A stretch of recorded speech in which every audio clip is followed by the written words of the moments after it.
There was yet more anger and disruption for drivers in Dartford this morning. Once again, the campaign group Insulate Britain defied legal injunctions. This time, they blocked a junction close to the Dartford crossing. Drivers jumped out of their stranded cars to pull protesters from the tarmac. 35 people were arrested, as James Webster reports.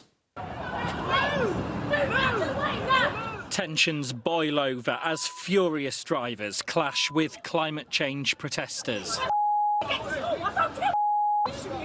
son is 11, he needs to get to school today. So move out of the way and let me get my son to school.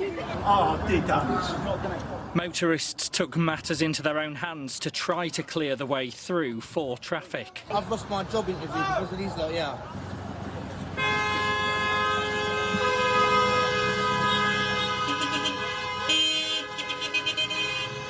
This time around 20 people targeted roads near the Purfleet Freight Terminal east of London just before 8:30 this morning. They blocked the slip road of the M25 and access to a nearby industrial park. I'm doing it because the government are doing nothing about the climate crisis and they're not listening to a normal protest. So we've got to be as disruptive as possible. And we're also trying to help people living in fuel poverty.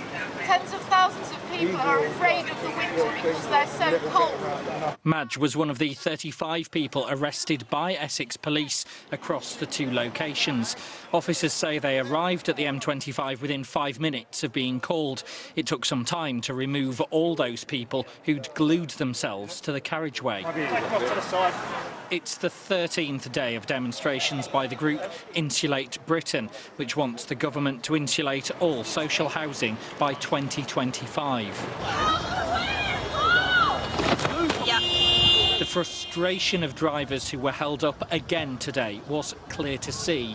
The protesters claim there are other people who support their actions, but they say their campaign will go on despite the obvious hostility they are facing from drivers.